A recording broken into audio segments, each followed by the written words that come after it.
Hello, good day from wherever you are watching us. You're all welcome to our session for today. My name is Shoma Odikulu. You're all welcome. So let us know, where are you joining us from? Just say something, say hello, say hi in the comment section so we will know you are here. All right, let's drop in our comments and we will start shortly. Yes.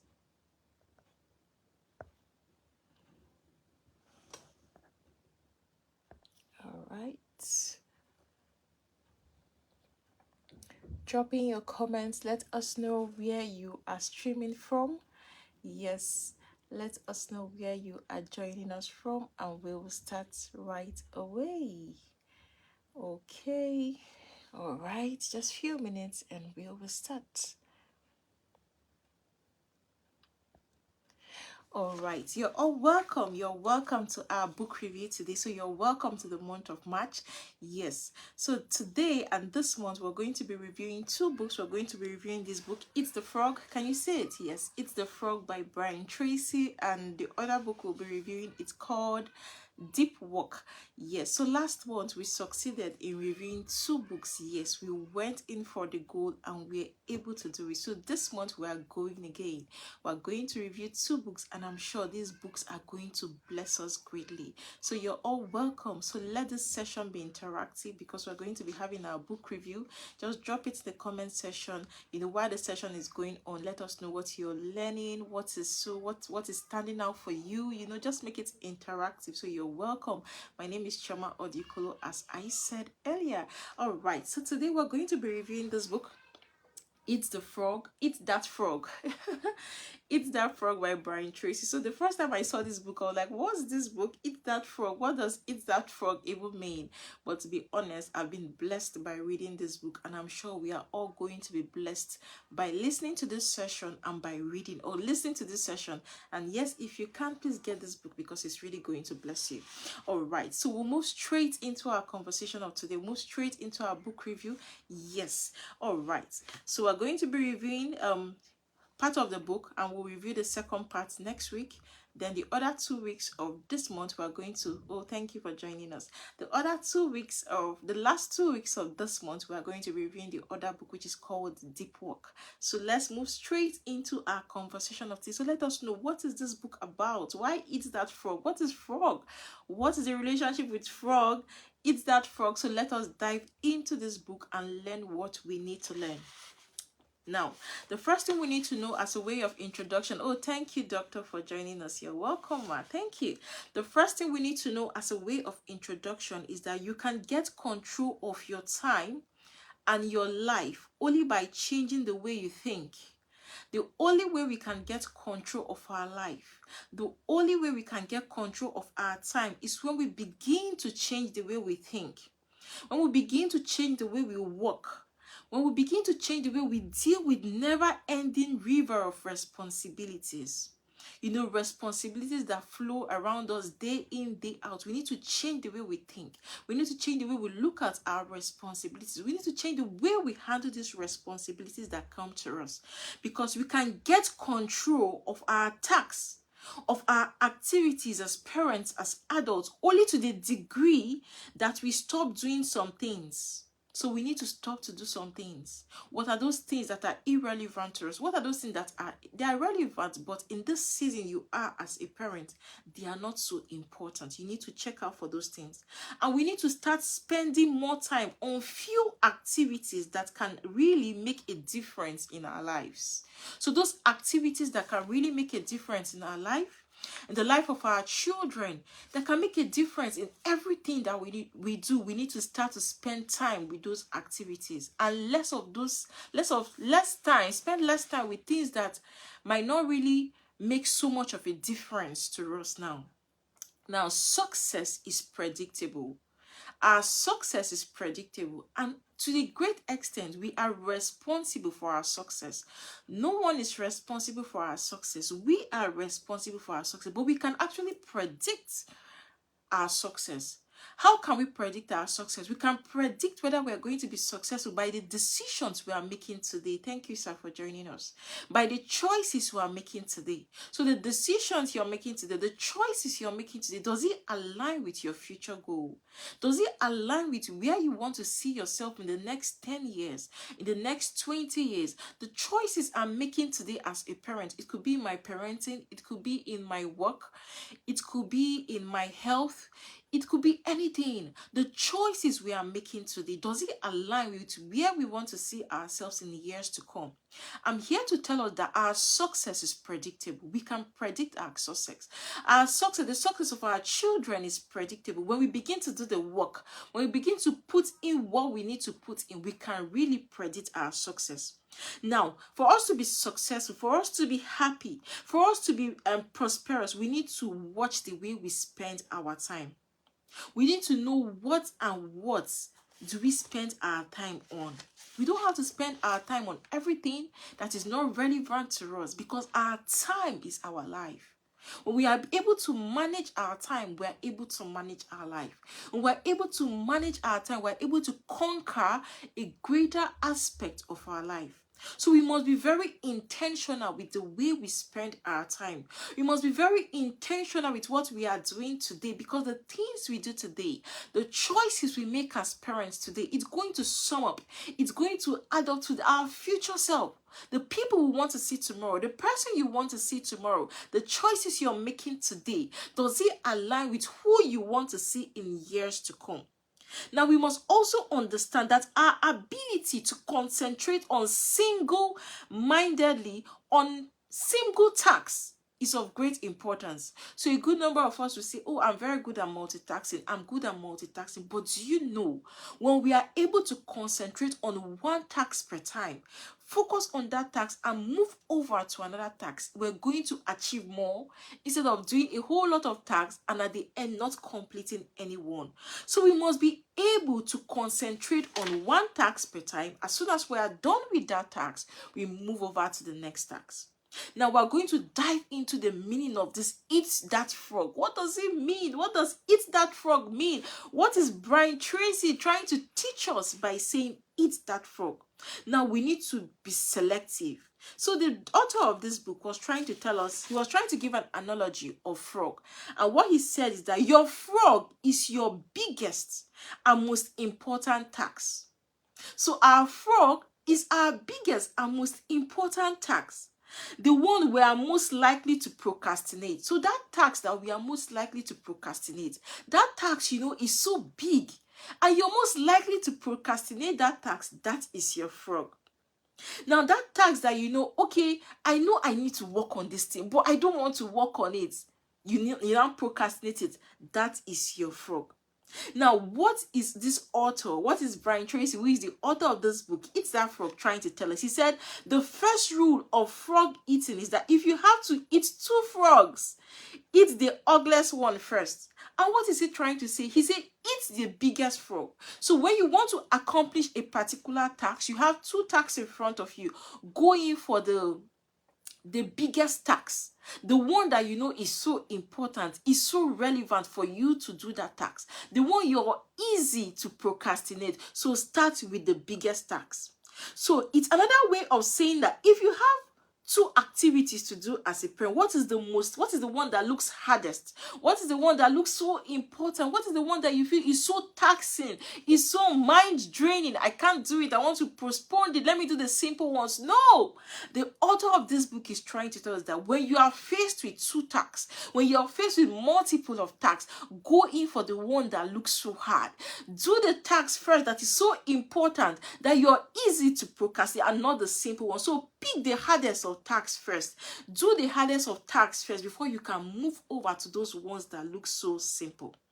Now, the way for us to reach our high performance and to be productive is for us as parents, as adults, as individuals, to develop the lifelong habit of tackling our major tasks first thing each morning. So when you wake up in the morning, when you go to work, that major task you know you need to do, but you're just pushing it under. You're pushing it under. The first thing you need to do is to attend to that task first.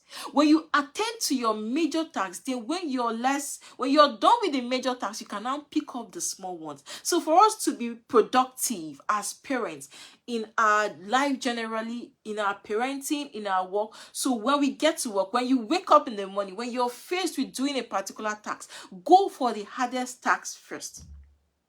Now, successful people, we all want to be successful. We are going to say we are successful people. Successful people, effective people are those people that launch directly into their major tasks. So those people that go into their major tasks are the people that are successful. Because when you go into your major tasks, you're able to show that you're disciplined. You're disciplined to stay true, even when this thing looks so hard, even when this thing looks so difficult. You're just disciplined to stay true. So it's one of the characteristics of a successful person. A successful person is that person that is disciplined enough to stay true for the hardest and the most important tasks before the person move over to other smaller tasks. So we must learn as parents, we must learn as adults to develop the habit of success, because success has habits. As I said, our success is predictable. It depends on the choices we are making today, the decisions we are taking today, the habits we are putting in place today. These are the indices that we're going to look at, or indicators we're going to look at and say, okay, I can see myself successful in the next 5 years, in the next 10 years. I can see myself successful in everything I do.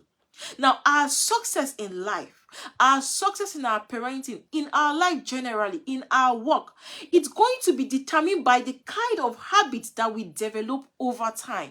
So habit is a thing.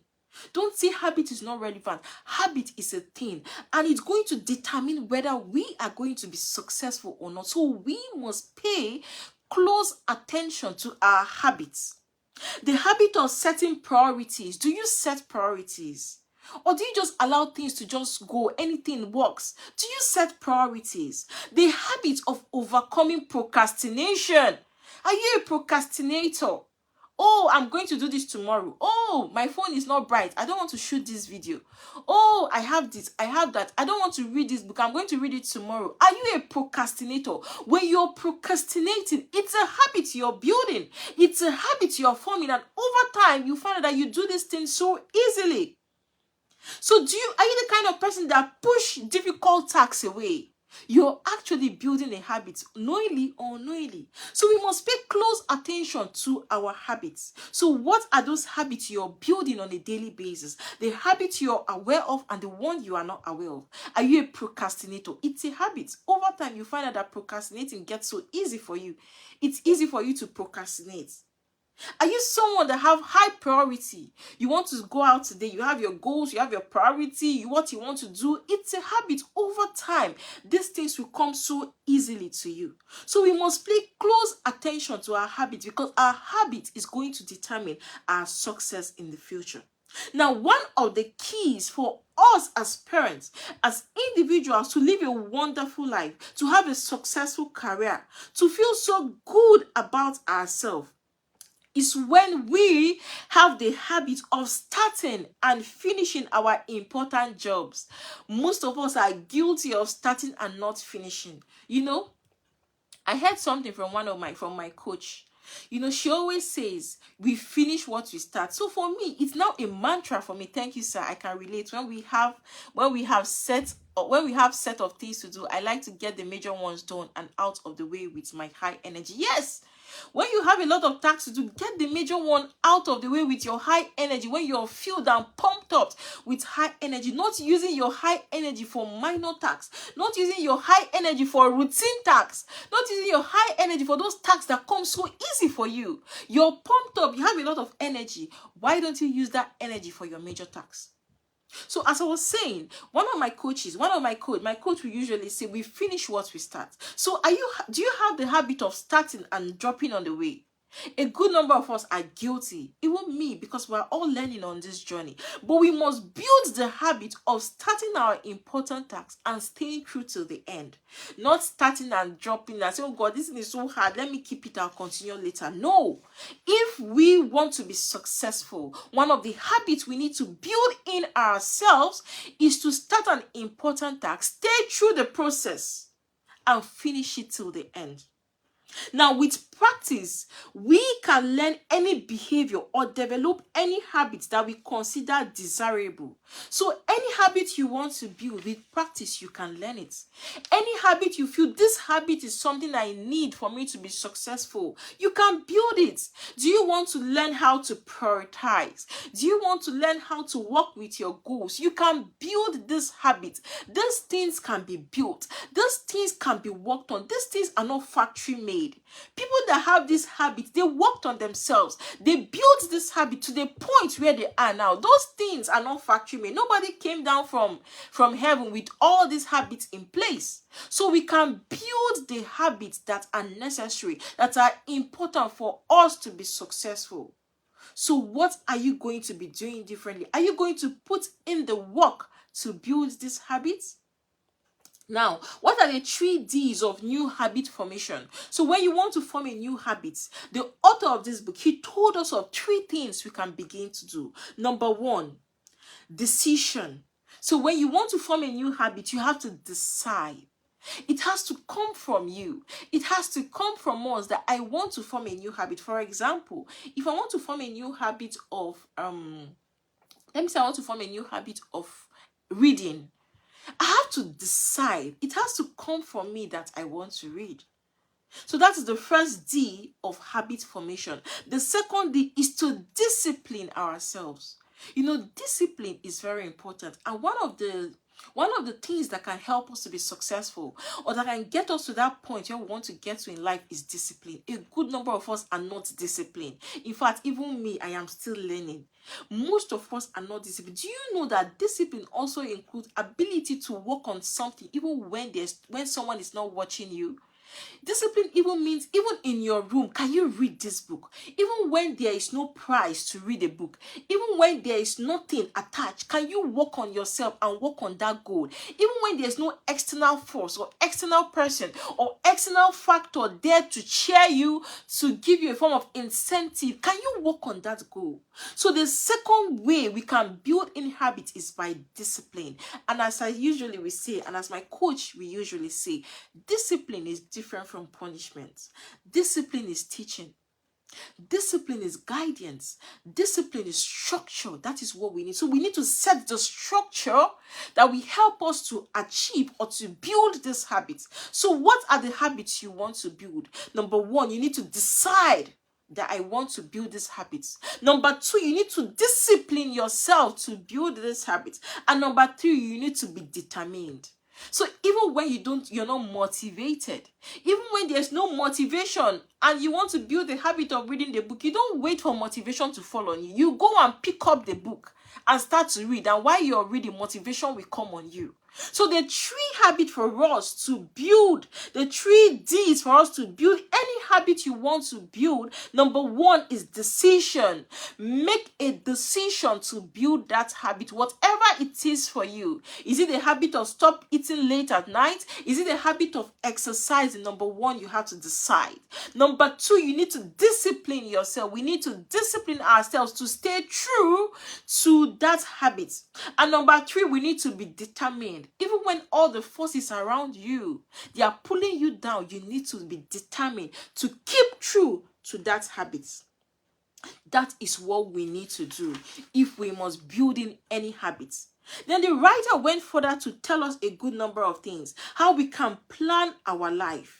You know, he said, the number 1 reason why some people get more work done faster is because they are absolutely clear about their goals and their objectives, and they don't deviate from them. So one of the reasons why some people, you see successful people, because they are clear about their goals, they are clear about their objectives, they are clear about where they are going to, and they don't deviate from it. So the question I have for us is, are you clear about your goals? Are you clear about your objective? Do you know where you are going to? Or are you just moving by the train? Are you moving alongside with the crowd? Are you moving alongside with social media? Are you moving alongside with what the world say? When the world say, let us face this way, we face this way. When the world say, let us face right, we face right. When it says, let us go straight, we go straight. No. If we must be successful, we have to be clear of where we are going to. And we don't have to deviate from it. We have to be clear, because the clearer we are, the more we are focused on where we are going to, and it will help us not to deviate. But when you don't have any goal, when you're not clear of where you're going to as a parent, anything can just come in and steal your time. Okay, let's give you a simple example. Imagine you wake up in the morning and you don't have any plan. You don't have any goal. You just wake up. You've not planned how you're going to walk through that day. Do you know that you find out that day, so many things are going to distract your day? Is it that somebody calls you in the time you don't want to pick the call, and you pick the call, and before you know, the time is gone? Is it that something happens and take away chunk of your time? Is it that you go to a place you never planned to go? Is it that you spend your time in a way you never planned to? That is what happens when we don't plan. That is what happens when we are not organized, when we are not clear on where we are going to. When you're not clear of where you are going to, anything can come and deviate you from your goal. So the question is, are you clear? Are we clear of where we are going to? Are you clear of your goals today? Are you clear of the things you want to achieve tomorrow? Are you clear of where you see yourself by the end of this year? Are you clear on your objectives? We have to be clear as parents. We have to be clear as individuals, as adults, of where we are going to. Because if you're not clear of where you are going to, anything and anybody can come and steal away your time, can come and deviate you, and just shift your attention. So the greater clarity we have regarding what we want and the steps we have to take to achieve it, the easier for us to overcome procrastination. The greater clarity we have on our goals, the easier for us to avoid procrastination. When you're clear of where you're going to, it's easy for you to avoid procrastination because you already have a plan. You know where you are headed to. Even when another activity comes and want to take away your time, you just know. You just learn to say no because you know where you are headed to. So we have to be careful. We have to have careful of procrastination. We have to be careful of things that come and steal away our time. Unplanned things, unplanned visits, unplanned activities, unplanned calls, unplanned things that come and steal away our time. The only way those things can have access to us is when we don't plan ourselves, when we don't have a planned goal, a definite objectives of where we are going to. So the question I have for you, what is your plan? Are you clear? Are you clear of where you are going to? Or are you the type of parent that today, all the parents are buying, you have a toddler and all the parents are buying a phone for their children to be watching screen. You go and what? You carry and go and buy. Is that where you're going to? Are you the type of parent that just follows the crowd, like my coach will always say? Or are you the parent that follows the goal? We must have clear and definite goal, because when we are clear of where we are going to, we follow our goal, and procrastination cannot come and steal away our goal. So we must be intentional to avoid procrastination, because procrastination is a disservice to us. And a major reason why we procrastinate is because sometimes a good number of us, we feel, I'm not motivated to do this thing, so let me do it tomorrow. That is one of the reasons why we procrastinate. Another reason why we procrastinate, because we don't have a definite goal. We don't have a definite plan. You don't know where you're going to. We don't know where we are going to. So anything that comes to you, even when that thing is important, you procrastinate because your plan is vague. Your plan is not definite. You don't know where exactly you are going to. Another reason why we procrastinate, some of us are confused. And confusion stems from lack of clarity. Confusion stems from where we are not clear of what we are going to be, what we want to do. Towards the end of last year and January, we were discussing about goals. In fact, I think we read a book. Yes, we read a book called Goals. Yes, I remember the book is here. A book called Goals by Tracy. And we learned how we should set our goals, how we should plan our life, how we should not allow things to just fall anyway. You know, how we should be organized. So the question, are you still staying true? Are you still keeping true to that goal? Or have you forgotten the goal? Have you abandoned the goal somewhere? Did you even prepare the goal? Did you write the goal? Are you seeing your goal every day? The Bible says, write down the vision, make it clear so that he that sees the vision will run with it. Even you, when you see your goal every morning, you're motivated. Something stirs up in you. Even when you see your goal, you're clear of where you are going to. And when you're clear of where you're going to, there's no room for procrastination. So one of the ways we can avoid procrastination is to have a definite plan, a definite goal of where we are going to. It's not late. If you don't have a goal yet, if you've not set your goal, or you've not planned, or you're not clear on what you want to do this year, where you're going to, go back, sit down, set your goal, paste it, and look at it every day, so that when you see it every day, and when everyone around you sees it every day, you will run with your goal. Now, here is the greatest rule. We must always learn to think on paper. Did we hear that? We must always learn to think on paper. Oh my God, when I saw this, I was like, wow. We must think on paper. Stop thinking in your head. Stop thinking in your mind. Think on paper. When you want to set a goal, when you want to achieve anything, write it down on paper. Don't think in your mind. Don't say, oh, I'm going to go here tomorrow. Tomorrow, this is my plan. It's all in my head. I have it all figured out. So where is it? Think on paper. So we must learn to think on paper. Write down your goals on a paper. Write it down. Make it clear so that he that sees it will run with it. And teach your children. We should teach our children to think on paper. When you journal on paper. When you're reflecting, you reflect on paper. When you're talking, you talk on paper. When you're setting your goals, you set it on paper. You write down your vision, write down your goals on paper, and not keep it in your head. Because when you keep it in your head, you can forget it. So we must learn to think on paper. Now, a goal or an objective that is not written is merely a wish or a fantasy. Did we get that?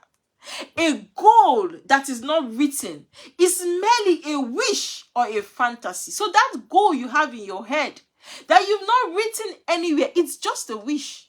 It's just a fantasy. So write down your goal. It has no energy. When you have a wish or you have a goal in your head that you've not written, it has no energy behind it. There is no energy behind any goal that is not written. When you don't write your goal is just a wish or a fantasy.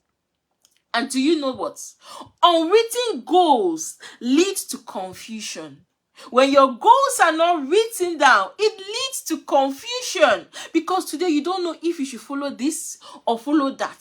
Should you go left or right? It leads to confusion. Unwritten goal leads to vagueness. It's not, your goal is just vague. It's not definite. It's not specific. That is what unwritten goal leads to. Unwritten goal leads to misdirection. You're not focused on where you are going to because these goals are not written. So we must learn to write our goals. An unwritten goal leads to numerous of mistakes.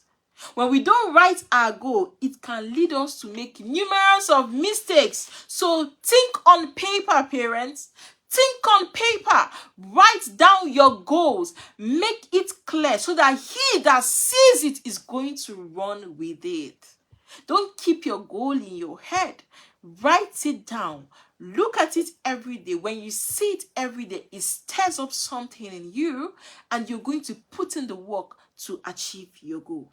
Now, what is the power of written goals? Clear written goals have a wonderful effect on your thinking. When our goals are written down, it has a wonderful effect on our thinking. Our written goals have a wonderful effect on our thoughts because these goals motivate us. When you write down your goal motivates you and galvanizes you into action. So the goals must be written down because it motivates you. When it's written down, it motivates us and it makes us to put in the work, to go into action to help us to achieve that goal. Now, when our goals are written down, these goals help us. It helps to stimulate our creativity. When you're looking at your goal, you're thinking, how can I make this work? What are the steps I need to put in place? What are the actions I need to do? What are the choices I need to make today? What are the decisions I need to do today? It makes you to be creative. That is one of the benefits of writing your goal. It releases energy. When you're looking at the goal, you're pumped up. It releases the energy for you to go and start to work on that goal. And it helps you to overcome procrastination. When your goal is written down, you're looking at your goal, it helps you to overcome procrastination because your eyes are clear. Your eyes are focused on what you are watching, which is your goal. So please, parents, think on paper. Write down your goal. Paste it. Look at it every day. There is something it does to you. Then the writer went further to tell us how to plan every day in advance. Plan your day. We must learn to plan our day in advance. We should not live life without plan. Don't wake up from your bed and just get up and anything goes. We must learn to plan our day. That is one of the key to be successful. That is one of the attitudes of successful people. Planning is bringing the future into the present. So planning is when we bring in the future into the present. For example, when you bring in what will happen tomorrow into the present of today, so that you can do something about it now. That is by Alan Lakein. Planning is when we bring in the future into the present so that we can do something about it now. So planning is when you bring in your future self. The person you want to be in 10 years time, the person you want to be in 20 years time, the person you want to be in 30 years time, the person you want to be in the future, bringing that person, bringing that goal you want to achieve into the present and doing something about it now. That is what planning is. The goals you want to achieve tomorrow, the things you want to do tomorrow, can you begin to plan for it today? That is what planning does for us, or that's what planning is. So we must learn to plan every day in advance. Our mind, our ability to think and plan and decide is the most powerful tool for us to overcome procrastination. I take that again. Our mind, our ability to think and decide is the most powerful tool for us to overcome procrastination. So you see, for us to overcome procrastination, we need to put in the work. We need to decide. We need to think. We need to plan for us to overcome procrastination. Procrastination doesn't just stop. You don't wake up one day and say, today I'll stop procrastinating. No, we have to do the work for us to stop procrastinating. And one of the ways we can stop procrastinating is to plan our day ahead. Plan your future today. Bring down your future today and start to plan for it today. Don't allow the future to happen to you. Don't allow maybe in 5 years time, 10 years time, like, oh my God, what has happened? Oh my God, oh, I can't believe, oh, how years has gone by. No, bring that future into the present and begin to work on it. Begin to plan for it now. Your ability to make good plans before you act is the measure of your overall competence. So one of the measures of our competence as parents is our ability to make good plans before we act. So do you plan before you act? Do you decide? Do you think of what you want to do before you act? Do you have your plans or you just act that way? So for us to be competent at what we do, for us to be effective parents, we must learn to plan all our activities ahead of time. Now, the writer gave us 6 formulas for us to plan. The 6 P's of planning. Number 1, he said proper pure planning prevents poor performance. I think that's a phrase. Proper pure planning prevents poor performance. So when we plan ahead of time, when we make proper plans ahead of time, it helps to reduce poor performance. So let us learn to plan, because it is very important. When we plan ahead, it's going to help us to be successful. It's going to help us to overcome procrastination. It's going to help us to stay focused and not keep our eyes all over the place. And the writer also went further to tell us to always work with a list. It's also the same thing as planning. Make a list. Make a to-do list. What do you want to do tomorrow? What do you want to achieve tomorrow? What are the things you want to do? The places you want to go to? The people you want to speak with? The people you want to visit? Make a list. Plan your day. Plan your life. It's going to do a whole lot of good. Now, the more time we take to make written list of everything we do in advance, the more effective and efficient we will be. So the more time we take to make a list of everything we want to do in advance, your to-do list, what you want to do tomorrow, the more we are going to be effective and efficient in achieving our goal. So the beauty is to plan, to make plans, to write a list. What you want to do tomorrow, what you want to achieve in years to come, next month, next week. Write it down. Make it clear. When you write it down, it helps you to avoid procrastination. It helps you to be focused. Then the writer went further to tell us about planning a project. We should learn to plan everything. Plan your parenting. Plan your work. Plan your career. Plan everything. We should not just allow things to happen to us. We are successful people. We're leaders. So we must learn to plan. Your career. What plans do you have for your career? What plans do you have for your parenting journey? What plans do you have for your personal growth, for your personal development? So we must learn to plan. Now, when we have any kind of project, when we want to do any kind of thing, the number one thing we must do is to plan. You don't just stumble into a project like that. You don't just stumble into something you want to do. You must plan. Even when you want to get a degree, even when you want to go for your master's or your PhD, or you want to do anything, you want to attend a course, you want to do anything, you don't just stumble on it. Because when you stumble on it, you might go there and you might start to struggle. The first thing you need to do is to plan. So the same thing we should do in every other area of our lives. We must learn to plan.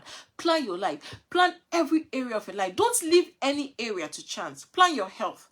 Plan your parenting. Plan your finance. Plan your future. Plan everything. Don't leave anything to chance. We must be intentional about our life. And one of the ways we can be intentional about our life is to start to plan. Plan our life like it's a project. We should take our life, ourselves as a project, because this life, we can never have any other life other than this one that we have. So we must plan for every single detail of our life. We should not leave anything to chance. Nothing should be left to chance. Nothing should be left to chance. Nothing should be left, okay, tomorrow it's going to sort itself. No! We must learn to plan. And this planning is going to be every single detail of our life. Then the writer went further to tell us about the ability for us to resist the temptation of doing small tasks. You know, when you make your plans, you're like, okay, I'm going to do the simple ones. I'm going to do the ones that are easy. No! The writer made us to understand that we must eat our frog.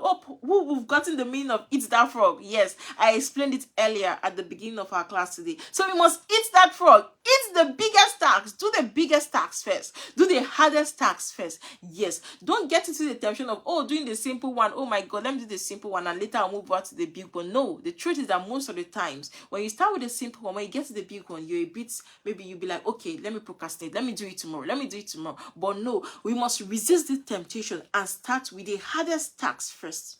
Now, the writer went further to tell us the hardest part of any important task is getting started on it the first place. So most times we might want to start something and be like, oh my God, I don't know how to go about this thing. How am I going to go about this? This thing looks so difficult. This thing looks so hard. This task looks so big. But do you know the funny thing?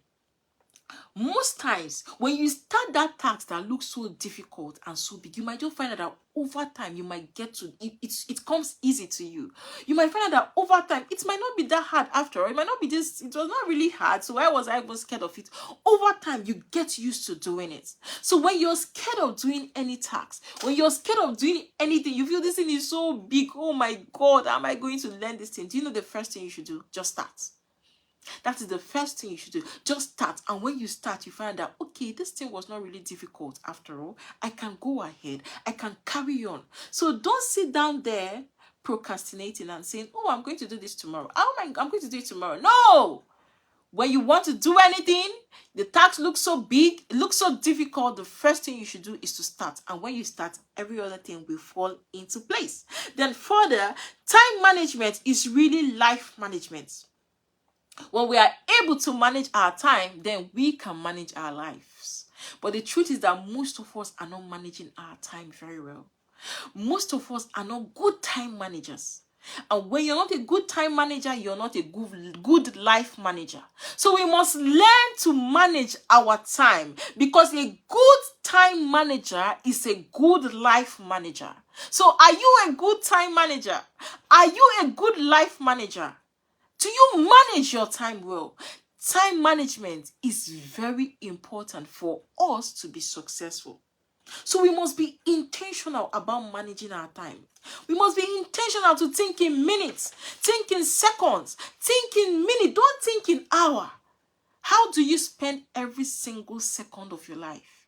How do you spend every single minute of your life? How do you spend every single hour of your life? We must be intentional to think in seconds, because successful people think in seconds and in minutes, not to think in days, not to think in hours. No, we must be intentional about managing our time, because when you're a good time manager, you're going to be definitely a good life manager. So how are you managing your time? How are you managing your life now? What you're doing now, at every point in time, you'll find yourself, ask yourself this question: what is the best use of my time now? At every point in time you want to do something, ask yourself this question: this thing I want to do, this activity I want to do, is it the best use of my time now? That is one question we need to ask ourselves. Then the writer further went down to tell us about the consequences of our choices. Now, the consequences of what we do. And he said, our attitude towards time, that is our time horizon, has an enormous impact on our behavior and our choices. The attitude we have towards time, it has an impact on our choices. It affects our behavior. It affects everything around us. And the truth is that there is consequence for not managing our time very well, because a time that is lost can never be regained. A time that is lost can never come back. We can never have back time. You can never say, oh my God, I lost this time, so I want it to come back. No, a time that is lost is lost. If you want to play with your child and you lost the time of playing with your child, probably when your children were going, you were not there, you did not play so much with them, that time is not going to come back. What you need to do is to now create the time to do what you need to do. So a time that is lost can never be regained. So that is the more reason why we as parents, we are legacy builders, we are nurturers, we are raising children, we are raising adults that will be a positive change to their world. We also have to be a positive change to our world, first of all. But the first thing we need to do, or one of the first things we need to do, is to learn to be in charge of our time, to manage our time, to be good time managers, to conquer our time. Because when we are able to manage our time, we'll be able to manage our life. Now, successful people have a clear future orientation. Successful people, they think in 5, 10, 20 years into their future. Successful people think in 5, 10, 20 years into their future. So are you thinking about your future? In 5 years' time, where do you see yourself? In 10 years' time, where do you see yourself? In 20 years' time, where do you see yourself? When your children are all grown, where do you see yourself? When your children have left the house, where do you see yourself? When your children have all grown and left the house, would you be grateful for the person you've turned out to be? Are you going to be happy for the way you've developed yourself, the way you've worked on yourself, the way you've impacted your life, impacted your world? Where do you see yourself in 5 years to come? Where do you see yourself in 10 years to come? Where do you see yourself in 20 years to come? This is the question we all need to sit down and ask ourselves, and begin to write your plan. Begin to write who you see in 10 years' time. Begin to write who you see in 20 years' time, in definite and specific terms. Begin to write who you see in 5 years' time. You know, before, previously, I was not this kind of person that think of 5 years, 10 years, but I just realized that these things work. When you plan, as we said earlier, success is predictable. When you plan, you see it every day. You have the energy to continue to put in the work. But the truth is that when you don't even plan, it's also you're also planning, but you're planning for the wrong thing. So when you fail to plan, you might just achieve, the result might just come and it might just be anyhow. But when you plan, your eyes are fixed on something. So when that thing happens, you've already visualized it. So you've seen it happen in your mind. All you just need to see is the physical manifestation. So write it down. In 10 years' time, where do I see myself? In 10 years' time, who would I be? In 5 years' time, who would I be? In 20 years' time, who would I be? Would I be grateful and happy for the person I'll turn out to be in 10 years' time, in 5 years' time, in 20 years' time? All these decisions, all these actions start now from the choices we are making today. It's not going to be in 10 years. It's not going to be in 20 years. It starts now from the choices you're making on the daily basis, from the decisions you're making on a daily basis. These are the things that is going to reflect, okay, are you going to be this successful? Are you going to be this future person you want to be? So who do you see yourself to be in 10 years' time? In 20 years' time, write down your plan. Make it clear so that when you see it and when any other person see, they are going to run with it. So we must be clear of our plans. We must have our long-term vision. We must have a goal where we are headed to, and we must think about the long term, not just the short term. Most of us think about the now, present. But we must learn to think about the long term. Where do you see yourself in 20 years' time to come? Where do you see yourself in 30 years' time to come? Now, successful people are those who are willing to delay gratification and make sacrifices in the short term so they can enjoy future greater rewards in the long term. So for us to be successful, we have to learn to delay gratification. We have to learn to put in the work now so we can see the future self we want to be in 20 years' time. We have to learn to put in the work now. It's not all about short term. It's about long term. The rewards we want to have in long term, the rewards we want to have in years to come is going to be dependent on the choices we are making today. It's going to be dependent on the decisions you are taking today. So we must learn to think long term. Now, the thing is that unsuccessful people, on the other hand, think more about the short term. Unsuccessful people think more about the short term. They think about short-term pleasure. They think about immediate gratification. Now. I want it now. I don't want to read a book. I don't want to attend a course. I don't want to do this. Unsuccessful people think in short term. Unsuccessful people are not willing to put in the work to achieve future results. But we are successful people, so we must learn to think about long term. We must learn to delay the gratification today. We must learn to put in the work today so we can achieve our goal that we have set out to do. The writer went further to tell us about the law of forced efficiency.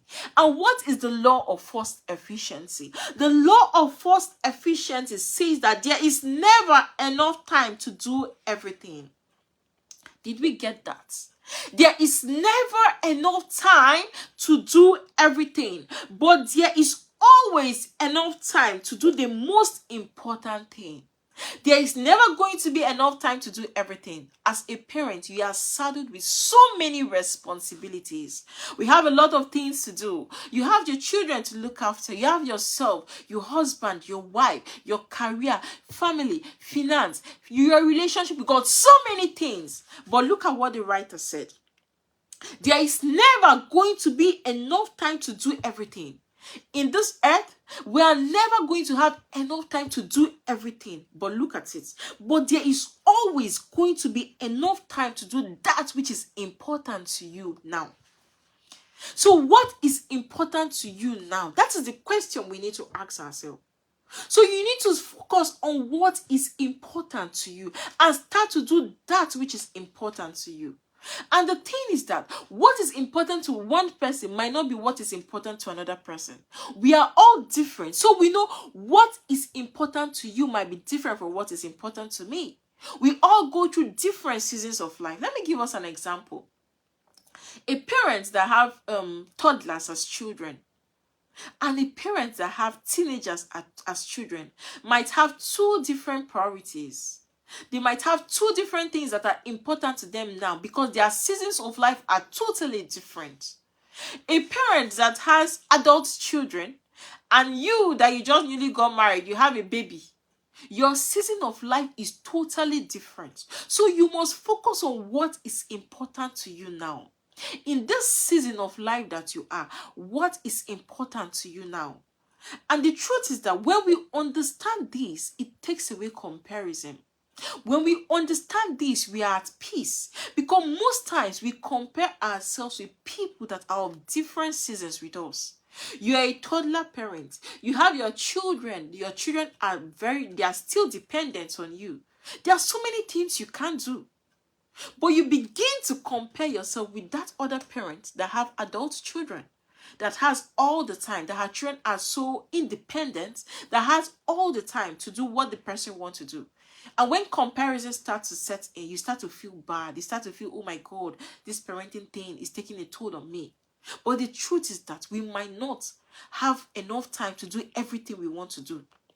But we are going to have time to do what is important to us per time, per our season. So in this season that you are as a parent, what is important to you in your season? The ages of your children is going to be dependent on what you are going to do. So focus on what is important to you now. And when you focus, it takes away comparison. It takes away you checking what your neighbor has done. It takes away you checking what is obtainable on social media. So focus on yourself. Focus on what is important to you now. And when you find out that thing that is important to you, put in all the energy. Put in all the time to do that is important to you in that your season. Then the writer taught us about creative procrastination. Do you know there is something called creative procrastination? Yes, there's something as creative procrastination. And that is what we parents need to do. Now look at it. Everyone procrastinates. A good number of us procrastinate. But the difference between high performance and low performance is largely dependent or determined by what they choose to procrastinate on. So the thing is that what do you choose to procrastinate on? If you must be creative with your procrastination, you must learn to procrastinate on those things that are not so important to you now. In this season where you are, in this stage of your life, those things that are not so important that life can go on without you so being there physically involved, you can choose to procrastinate on those things. That is what creative procrastination is all about. So procrastinate on low value activities. Procrastinate on activities that do not add so much value on you.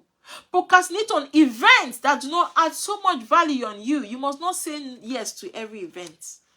In the season where you are, do you need to be present in all the events? In the season where you are, do you need to say yes to all invitations? No. It depends on the season you are. If you need to delegate activities, fine, go ahead, delegate. If you need to ask for help, go ahead and ask for help. That is what creative procrastination is all about. Procrastinating on the things that are of low value activities, the things that are not so relevant and so important to you in this season where you find yourself. Now, one of the most powerful of all words in the management is the word no. It is polite. In fact, no is a complete sentence. But the truth is that most of us, we get uncomfortable with saying no. In fact, I used to be there. You get so uncomfortable with saying no. You don't want to say no. You're usually uncomfortable when people say no to you. You feel so bad. Even most of us feel so bad when our children say no to us. But do you know that no is a gift? Everybody can learn to say yes. Almost almost all of us, we as adults, we as parents, we learn to say yes. Everything, yes, yes, yes. Even what you can't do, you say yes. But it's just a few people that say no. And we must learn to use no politely. N-O. It's a complete sentence. We must learn to use it politely. You must say no to activities that do not serve you. You must say no to conversations that do not serve you in this season where you are. You must say no to invitations that do not serve you in this season where you are. You must learn to have boundaries. You shouldn't be a city without walls. No is a powerful statement, or is a powerful word for successful people. And I encourage us to use it politely. Say no to those events, those activities that do not serve you. You are a parent of toddler. You have children you need to look after. And every weekend, you're going from one activity to another. Your children are not seeing. From Monday to Friday, you're working. It's fine. We all need to work. Yes. On weekends, probably you're free. Your weekends are your off days. You intentionally add more activity to your weekend. You move from one activity to another. When you're moving, who will take care of your children? Who will teach your children those values you want to instill in them? Who will teach those children? Who will answer the questions of your children? So we must learn to say no. Say no to activities that do not serve you. Say no to relationships that do not serve you. Say no to conversations that are of no good to you. We must learn to say no for us to be successful. Use no politely. It's okay if you can attend the activities, it's fine. But in this season of your life, in this stage of your life, considering all parameters, your children, everything you need to do you need to be present in all events you're invited for? It's a question we all need to ask ourselves. But I want to remind us that it's okay to say no. It is perfectly okay to say no. There is nothing wrong with saying no. And if you're a parent, you have your child. You have that child that always tells you no. Please don't shut that child down. What you can do to your child or for your child is to teach your child how to say no constructively. Say no and please tell me your reasons. Say no politely and please let me know your reasons. Because the truth is that this no is very important. A good number of us are struggling to say no. So you have that child that's already challenging you. Don't shut that child down. Allow the child to say no, but teach the child how to be polite, how to say no constructively. So we must learn to say no as parents. Say no to anything that is not a high value use of your time. Anything that is not a high value use of your time, say no to it. Anything that's not a high value use of your life, say no to it. Say no graciously but firmly. To avoid agreeing to something against your will. Don't agree to anything that is against your will. Say no. Politely say no. No is a gift, and we all have to use it and use it politely. Say no to things that do not add value to you. Your job, my job, our job as parents is to deliberately procrastinate on tasks that are of low value so that we can have more time for tasks that make a big difference in our life and in our work. So review your duties, review your responsibilities, review the things you need to do. So procrastinate on those things that are of low value to you and learn to give in more time. Spend more time to things that are of high value to you. Spend more time with yourself to know yourself better. Spend more time reflecting. Spend more time with your children. Spend more time connecting with your children. Spend more time answering their questions and not shutting them down. Spend more time with your husband. Spend more time with your wife. Spend more time with your goals. Spend more time with those things that will add value to your life. Now, the writer went further to encourage us to think on paper. I've already talked about we thinking on paper, writing down your goal, writing down your vision. Think on paper. When you write it down, there's an energy that flows. You're motivated. You begin to look for how to make that goal to come to pass. So write down the vision, write down your goal, write down what you want to do, write down what you want to achieve. Avoid procrastination. And one of the ways we can avoid procrastination is to be focused on our goal, is to be fixed on our goal. The writer said something that is very important for us. Do what you can with what you have where you are. So that thing you can do it with what you can, with what you have and where you are. Don't wait till all the situations are 100%. Don't wait till all the parameters are 100%. Oh, before I'm going to go out there. No. In that space that you are, in that season of your life, what can you do? You have a goal. With what you have, can you begin to work on the goal? You don't have to wait till everything is so big. You want to start a business. With what you have, the resources you have, can you start something? You don't have to wait till everything is all figured out, till I have the biggest of capital to start. No. The truth is that, sorry about the lights. Let me try to, just give me a few minutes. Let me try to turn it on. Just a few minutes and we will continue. All right, just a few minutes. All right, drop it in the comment section. What are you getting? What are you learning? What are you going to be doing differently? How is this session for you? Drop it in the comment section. Let us know. Where are you streaming from? Where are you streaming from while we try to get on our light? Where are you streaming from? What are you learning? Is it making sense to you? What are you going to be doing differently as a parent? Yes, drop it in the comment section. Let us see your comments. Keep the comments coming.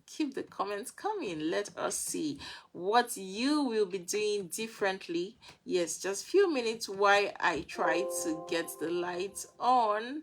Yes, just few minutes. Bear with me and we will continue our session shortly.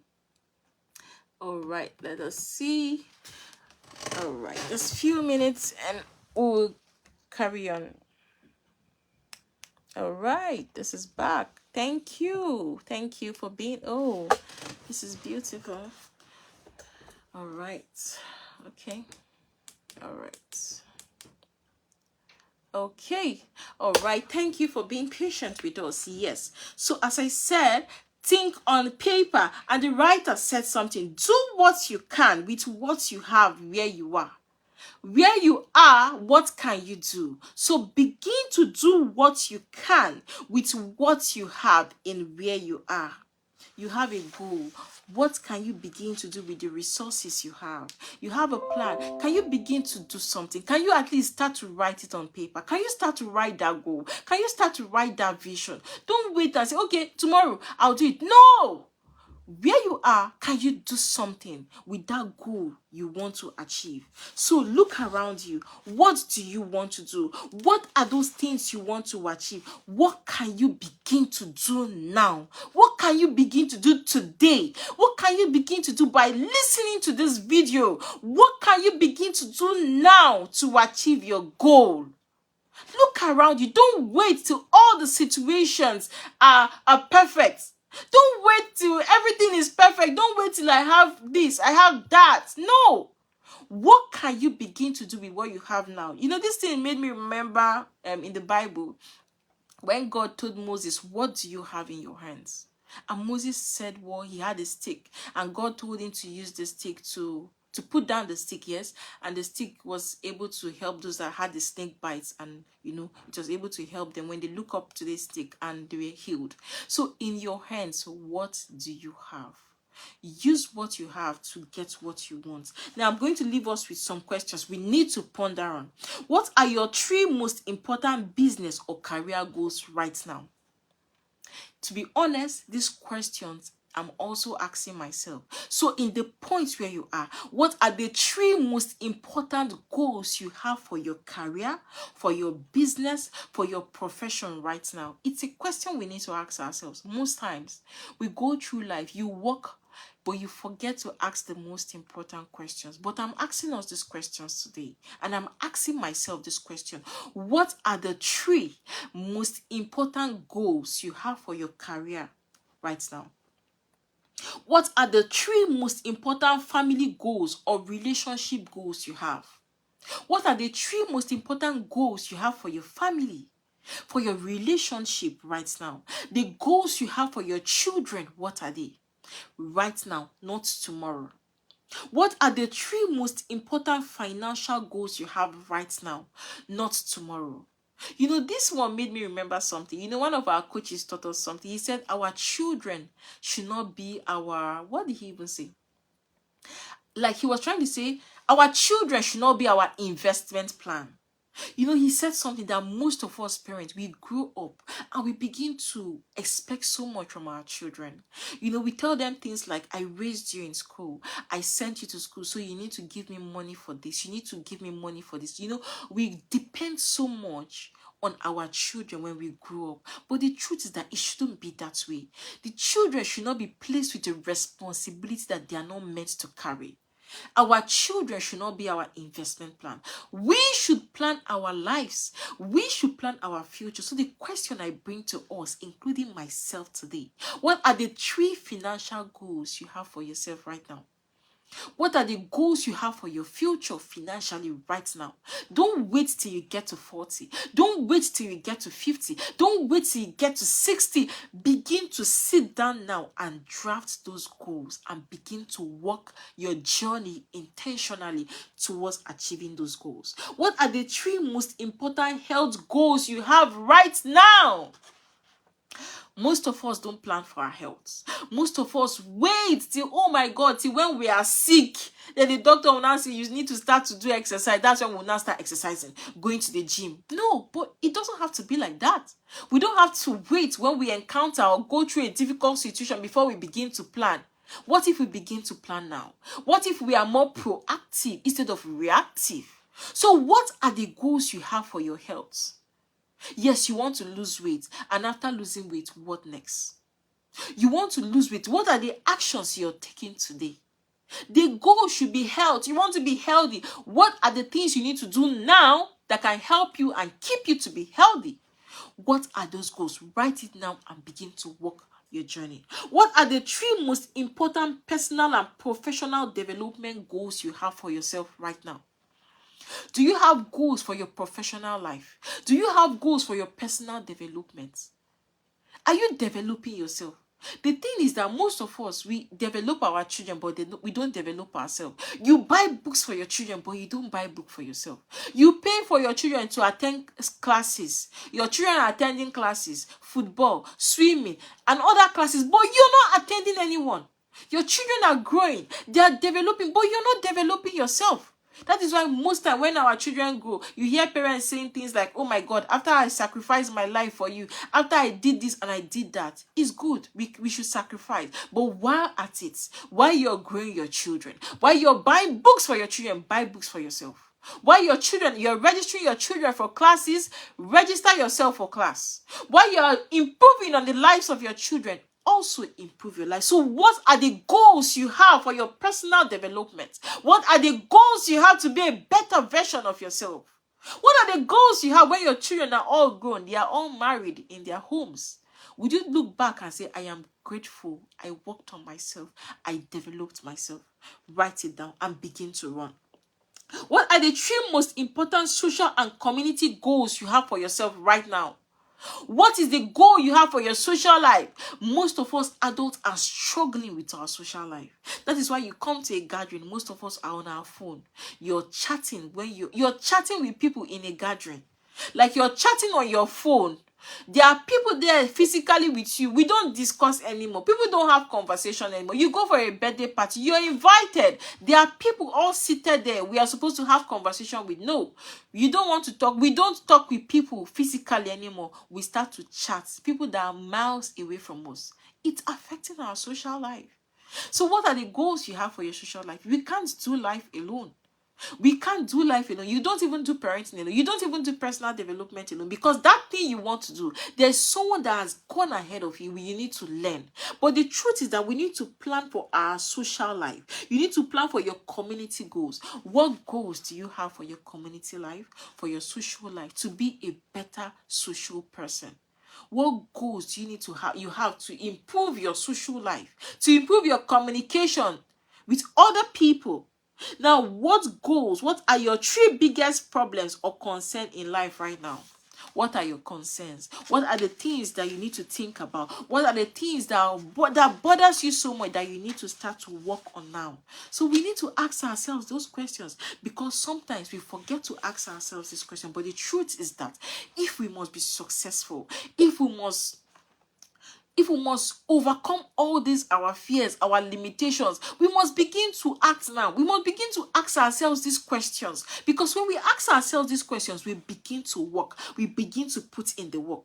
Then we are getting towards the end. One of the best ways for you to overcome procrastination and get more things done faster is to have everything you need at hand before you begin. So when you want to do something, maybe you want to read a book, for example, have the book in front of you. Don't say, oh, don't say you want to read a book. You're seated on the table and the book is somewhere else. Everything you want to do, you want to focus on a particular task. Get everything you need for that task to be successful. Get it in front of you. Be looking at it and get onto your work. So that is it. So we must be intentional about all these things, because these things does not just fall on us. We have to work our way to see that we are successful. And one of the ways we can be successful is by putting in the work. Now, in summary, one of the best ways to overcome procrastination is for us to get our mind off the huge tasks in front of us and focus on a single action you can take. So what is that action you can take today?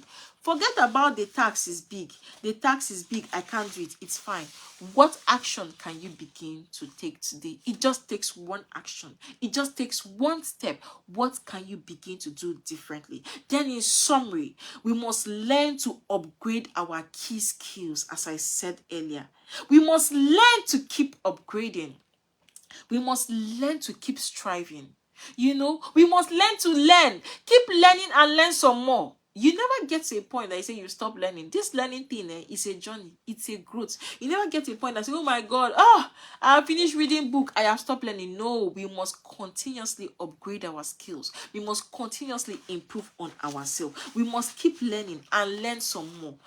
Keep learning and learn some more. Don't say, oh, I'm tired of learning. No, learning, growth is a journey. It's not a destination. Anything you stop striving to get better, you are bound to get worse. Anything you stop striving to get better, maybe you say, oh my God, I'll stop striving to do better in my parenting. I'll stop striving to do better in my professional, in my career. The thing is that you find yourself, you start to get worse in that thing. So you don't get to a point that say, oh my God, I know it all.